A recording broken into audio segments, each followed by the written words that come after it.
नमस्कार प्रिय विद्यार्थियों, वीके नॉलेज इलेक्ट्रिकल में आप सभी का स्वागत है। वैकेंसी न्यूज़ अपडेट लेकर एक बार फिर उपस्थित हूँ। CSIR की वैकेंसी है और सेंट्रल जो साइंस इंस्टीट्यूट होते हैं इनमें आगे फर्दर भी और छोटे छोटे डिपार्टमेंट होते हैं। जैसे अभी चंडीगढ़ में आई थी वो अलग डिपार्टमेंट था, उससे पहले जैसे पिलानी राजस्थान में आई थी जिसका अभी 4 जून को पेपर हुआ था, और बाकी अलग अलग डिपार्टमेंट्स भी है। तो ऐसे ही CSIR का एक और डिपार्टमेंट है और वो है central salt and marine chemical research institute. तो डिटेल से बात करेंगे। इसमें ITI वालों के लिए टोटल 28 सीटें हैं। कौन कौन अप्लाई कर सकता है, किस ट्रेड के लिए कितनी सीटें हैं, क्या सिलेबस रहेगा, एग्ज़ाम का पैटर्न कैसा होगा, सिलेक्शन की प्रोसेस क्या रहेगी, पूरी डिटेल आपको इस वीडियो में बताने वाला हूँ। कंप्लीट वीडियो लास्ट तक आप ज़रूर देखना। चैनल से पहली बार जुड़े हैं तो चैनल सब्सक्राइब कर लीजिए, इस वीडियो को लाइक ज़रूर करें और अपने दोस्तों तक फॉरवर्ड ज़रूर कर दीजिए। आइए वैकेंसी पर एक नज़र डाल देते हैं। Vacancy CSIR central science research institute के नाम से होती है, या इंस्टीट्यूट ऑफ साइंस बोल दो, एक ही बात है।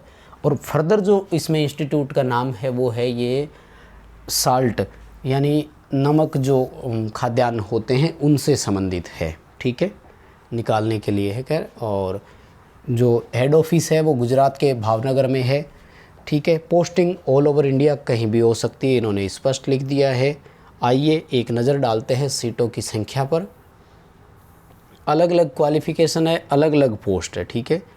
तो सबसे पहले ITI वालों के लिए बात करते हैं, डिप्लोमा वालों के लिए भी है वैसे तो। ये लीजिए जी डाटा, ये है ITI वालों के लिए, इलेक्ट्रिशियन वालों के लिए। पूरी डिटेल बता देता हूँ एक एक करके आपको। अलग अलग सारी ट्रेड के लिए, कौन सी ट्रेड के लिए है वो भी बात करेंगे। सबसे पहले टेक्नीशियन फर्स्ट पोस्ट का नाम है और ब्रैकेट में इलेक्ट्रिशियन लिखा हुआ है, यानी टेक्नीशियन फर्स्ट इलेक्ट्रिशियन। ऐसे ही technician first fitter, technician first और कंप्यूटर ऑपरेटर, उन सब का भी होगा, ठीक है। जो एज का क्राइटेरिया है उस पर बात अगर अपन करें तो एज का क्राइटेरिया 18 से लेकर 28 वर्ष की है, और ये है अनरिजर्व और EWS के लिए, ठीक है। OBC वालों के लिए 3 साल की छूट है, यानी 28 में वो 3 साल जोड़ सकते हैं, और रिजर्व कैटेगरी SC ST को 5 वर्ष की यहाँ पर छूट है। यहाँ इलेक्ट्रिशियन वालों के लिए जो टोटल सीट है ना वो केवल मात्र 4 सीटें हैं, और वो 4 सीटों में से भी अलग अलग कैटेगरी वाइज सीटें भी है। एक अनरिजर्व की है, तो ये सब के लिए ओपन है, इसमें कोई भी कंपटीशन फाइट कर सकता है। उसके अलावा एक EWS के लिए रिज़र्व है, एक OBC के लिए रिज़र्व है, और एक जो है वो यहाँ देखो ये रहा SC के लिए रिज़र्व है। यानी एक चीज़ तो ये हो गई कि ST के लिए सीट नहीं है। अब आप अपनी कैटेगरी में इसे अनरिजर्व के साथ जोड़ सकते हैं। जैसे अगर आप OBC कैटेगरी से है तो आप यूँ समझ लीजिए कि आपके लिए 2 पोस्ट है, अनरिजर्व पे भी आपका सिलेक्शन हो सकता है, कोई दिक्कत नहीं है। इसी तरह से अगर SC से है तो भी आप ये समझ सकते हैं 2 है, और EWS से है तब भी आप यूँ समझ सकते हैं 2। लेकिन अगर आप प्योरली अनरिजर्व है तो फिर आपके लिए केवल एक ही सीट है। तो ये आपको थोड़ा सा यहाँ सोचना पड़ेगा। बाकी पूर्णतया सरकारी है, और सरकारी बोलें तो सेंट्रल गवर्नमेंट के अधीन आता है। PSU है, public sector undertaking, government of India का। पे स्केल देखो लेवल 2 में आपको रखा जाएगा, जहाँ 19,900 रुपये आपकी बेसिक होगी। आप सोचिए इस पर 42% का जब आपको DA मिलेगा तो ये कैश इन हैंड आपका 30,000 को क्रॉस कर जाएगा। तो 30,000 सैलरी लगते ही। सेंट्रल गवर्नमेंट की नौकरी में नियम होता है कि वहाँ प्रोबेशन पीरियड लागू तो होता है, लेकिन प्रोबेशन के दौरान आपको वेतन पूरा मिलता है। राजस्थान में जैसे मैं एग्जांपल दे रहा हूँ, 2 वर्ष का प्रोबेशन होता है तो यहाँ आपको फिक्स सैलरी मिलती है जो कि बहुत कम होती है। तो यहाँ आपको ऑल अदर अलाउंसेस जितने भी है वो मिलेंगे। लेवल 2 7वें पे कमीशन के अनुसार है जो भी है। क्वालिफ़िकेशन क्या है, मेन बच्चों की समस्या यही आती है कि वो कंफ्यूज रहते हैं इसी में। बड़ा सिंपल सा है कि 10+ ITI होना चाहिए इलेक्ट्रिशियन में। लेकिन 10th जो आपका है, एक तो उसमें 55% नंबर होने ज़रूरी है, और दूसरा उसमें विज्ञान विषय होना ज़रूरी है। यानी 10th हो, उसमें साइंस हो, 55% के नंबर हो, और इलेक्ट्रिशियन ट्रेड से आपने ITI कर रखी हो तो आप एलिजिबल है, पहली शर्त, यानी आप भर सकते हैं। दूसरा सेम वही कि 10th में साइंस हो 55% के साथ, लेकिन आपने 2 वर्ष का कहीं से अप्रेंटिसशिप कर रखा हो इलेक्ट्रिशियन में तो भी चलेगा, क्योंकि डायरेक्ट अप्रेंटिसशिप भी होती है ना, जैसे एनसीएल करवाता है, नॉर्दर्न कोलफील्ड वाले भी करवाते हैं। इसी तरह से तीसरा है आपके पास कि आपके पास 3 वर्ष का अगर एक्सपीरियंस हो तब भी आप भर सकेंगे, यानी आपके पास सर्टिफिकेट नहीं है लेकिन 3 साल से आप एज एन इलेक्ट्रिशियन कहीं काम कर रहे हैं तो भी आप जो है वो फॉर्म अप्लाई कर सकेंगे। अब आ जाइए इसी तरह से देखो फिटर, तो क्वालिफ़िकेशन और पे स्केल और एज क्राइटेरिया सेम रहेगा। संख्या, सीटों की संख्या पर बात कर लेते हैं। तो यहाँ देखो एक है ओबीसी के लिए, एक ओबीसी की बैकलॉग है, यानी ओबीसी वालों के लिए 2 सीटें हो गई, ठीक है, बस इतना ही है, 2 ही सीटें हैं और ओबीसी के लिए ही है, ठीक है। बाकी और ट्रेड का भी है, और ट्रेड के लिए भी आपको पूरा नोटिफिकेशन पढ़ना है तो उसमें पूरी डिटेल मिल जाएगी, और नोटिफिकेशन आपको हमारे टेलीग्राम पर मिल जाएगा। टेलीग्राम का लिंक डिस्क्रिप्शन में दिया हुआ है, नहीं तो टेलीग्राम पर जाकर आप सर्च कर लीजिए वीके नॉलेज इलेक्ट्रिकल, तो वो ग्रुप आ जाएगा। बात करते हैं कि इसमें आपका सिलेक्शन प्रोसेस क्या रहेगा, सिलेबस क्या आएगा, है ना।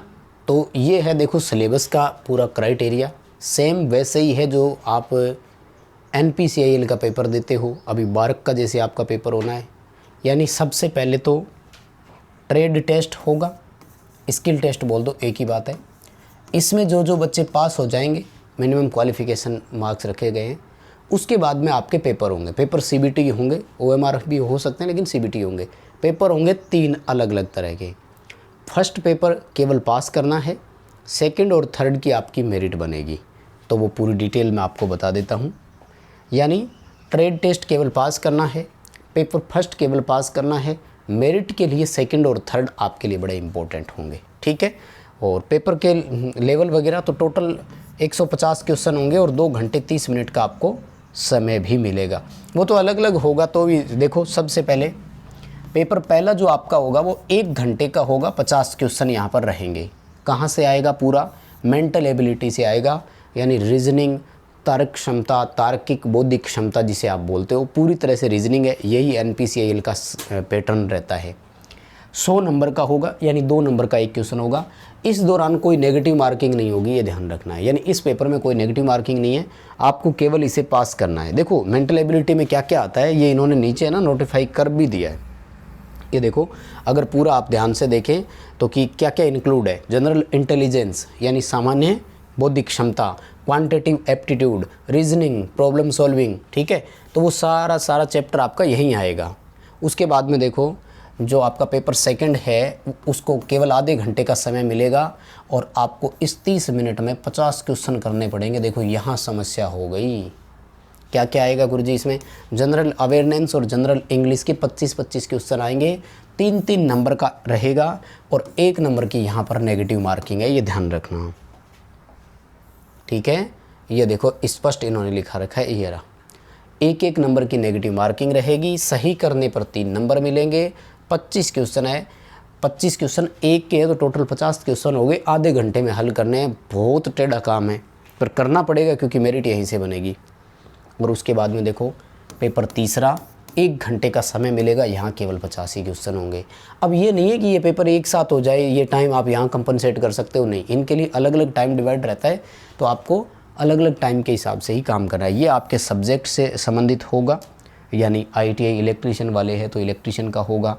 इसमें 3 नंबर का एक क्वेश्चन होगा, यानी सही करने पर आपको 3 नंबर मिलेंगे और गलत करने पर 1 नंबर, यहाँ भी आपकी नेगेटिव मार्किंग रहेगी।